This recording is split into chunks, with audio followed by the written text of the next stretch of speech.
Bismillahirrahmanirrahim. Assalamualaikum warahmatullahi wabarakatuh.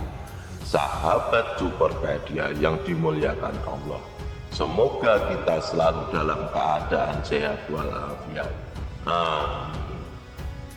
Setelah ia selesai berdoa, tiba-tiba datang seorang penunggang kuda dengan postur tubuh yang gagah. Penunggang tersebut membawa senjata berupa tombak yang ia letakkan di antara kedua telinga kudanya. Ia berlari dari kejauhan dengan cepat, seolah-olah siap untuk membunuh lawannya tanpa ragu. Ada sebuah kisah menarik teman-teman, tentang seorang hamba yang soleh ditolong oleh Allah Subhanahu wa Ta'ala melalui perantara malaikat. Kisah ini diriwayatkan oleh Ibnu Abi Dunya yang bercerita tentang seorang sahabat Ansor bernama Abu Mu'allaq. Dalam peristiwa ini, Abu Mu'allaq diselamatkan oleh malaikat dari percobaan pembunuhan. Bagaimana kisahnya? Untuk itu kita akan membahas tentang bagaimana malaikat turun tangan membela seorang ahli ibadah.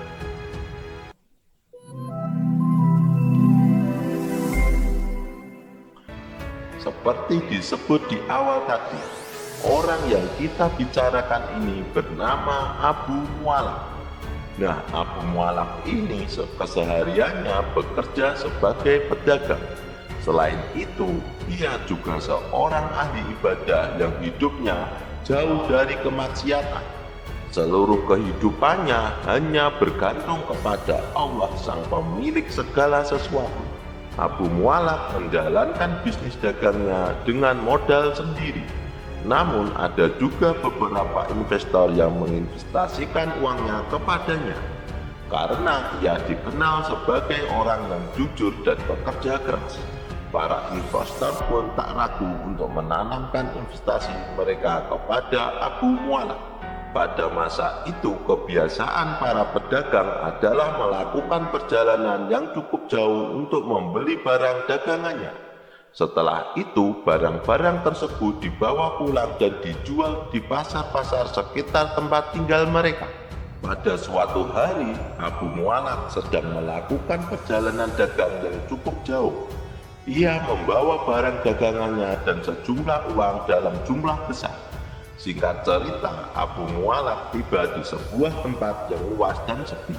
Tempat ini terkenal sebagai lokasi rawan perampokan, dan Abu Mu'allaq mengetahui kabar tersebut. Namun, mau tidak mau, ia harus melewati tempat itu untuk sampai ke tujuannya. Tidak ada jalan lain selain melewati wilayah berbahaya ini. Abu Mu'allaq pun memasrahkan segala sesuatu kepada Allah Subhanahu wa Ta'ala dan melanjutkan perjalanannya melalui tempat rawan perampok itu. Benar saja, dari kejauhan ia melihat sekawanan perampok berjalan menuju ke arahnya. Meski begitu, Abu Mu'allaq tetap tenang, bermunajat kepada Allah agar diselamatkan dari bahaya. Ia pun berencana jika para perampok itu hendak merampoknya, ia akan menyerahkan harta yang ia bawa demi menyelamatkan nyawanya. Sahabat Superpedia, setelah kawanan perampok itu berada di hadapan Abu Mu'allaq, salah seorang perampok berbicara dengan nada tegas, "Serahkan seluruh hartamu, setelah itu aku akan membunuhmu." Abu Mu'allaq terkejut mendengar ancaman itu. Ternyata perampok tersebut tidak hanya menginginkan hartanya, tetapi juga berniat untuk membunuhnya. Padahal jika mereka hanya menginginkan hartanya, Abu Mu'allaq sudah bersedia menyerahkannya sesuai rencana awalnya. Kemudian Abu Mu'allaq berkata kepada mereka, "Jika kalian ingin hartaku, ambillah semuanya. Tapi apa gunanya membunuhku setelah itu?" Salah seorang perampok menjawab, "Tidak, setelah kami mengambil hartamu, kau tetap akan kami bunuh." Abu Mu'allaq terdiam.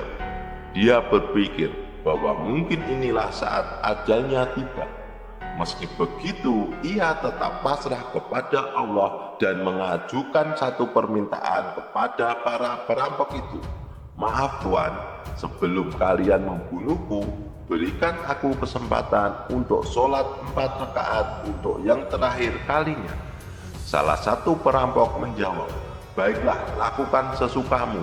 Abu Mualak pun mengambil air wudhu, kemudian mulai sholat 4 rakaatnya. Sementara itu, para perampok mulai memindahkan harta yang dibawa Abu Mualak ke kuda-kuda mereka. Sahabat Superpedia yang dimuliakan Allah, Abu Mualak sangat khusyuk dalam sholatnya. Pada sujud terakhir, ia berdoa kepada Allah Subhanahu wa Ta'ala, Ya Allah yang Maha Pengasih lagi Maha Penyayang, Ya Allah yang memiliki makhluk yang mulia, wahai Zat yang mampu melakukan apa saja yang dikehendakinya, hamba memohon kepadamu atas kemuliaan-Mu yang tiada bisa dipisahkan, dan dengan cahayamu yang menerangi segala singgasana-Mu, lindungilah hamba dari perampok ini. Ya Allah, Maha Penolong, tolonglah hamba-Mu ini. Ketika itu Abu Mualak mengulang-ulang doanya, Ya Allah yang Maha Penolong, tolonglah hamba, hingga ia mengucapkan 3 kali. Setelah ia selesai berdoa, tiba-tiba datang seorang penunggang kuda dengan postur yang sangat gagah. Ia membawa senjata berupa tombak yang diletakkan di antara kedua telinga kudanya. Orang ini berlari dari kejauhan seolah-olah siap untuk membunuh lawannya tanpa ragu. Ketika orang ini sudah dekat, tanpa berkata apapun, ia langsung membunuh seluruh perampok dengan ganas. Ia menusukkan tombaknya hingga memastikan semuanya mati. Abu Mualak yang menyaksikan kejadian ini sambil duduk setelah selesai sholat pun kaget melihat peristiwa ini. Ia takjub melihat orang datang entah dari mana dan mampu menghabisi kawanan perampok yang begitu banyak dengan mudah, tanpa terluka sedikit pun di badannya. Lalu pria berkuda ini mendekati Abu Mualak dan berkata, berdirilah. Abu Mualak pun berdiri dari duduknya dan bertanya, siapakah Anda Tuan? Orang ini menjawab, aku adalah malaikat penghuni langit keempat. Aku mendengar doamu yang pertama di pintu-pintu langit. Kemudian aku mendengar doamu yang kedua. Saat itu ku dengar derap langkah penghuni langit. Dan ketika ku dengar doamu yang ketiga, aku mengetahui bahwa ini adalah doa orang yang berada dalam keadaan bahaya. Lalu aku memohon kepada Allah Subhanahu wa Ta'ala agar mengutusku untuk membunuh perampok ini dan menyelamatkanmu.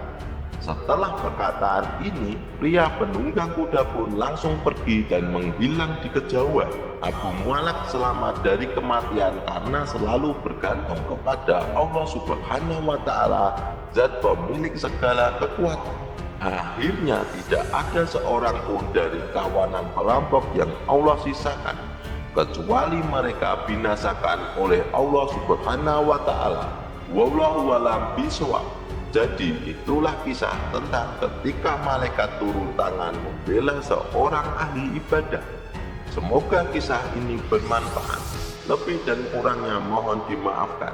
Yang benar datangnya dari Allah Subhanahu wa Ta'ala, dan kesalahan itu datangnya dari saya pribadi sebagai manusia biasa. Sampai ketemu di video selanjutnya. Saya akhiri. Wassalamualaikum warahmatullahi wabarakatuh.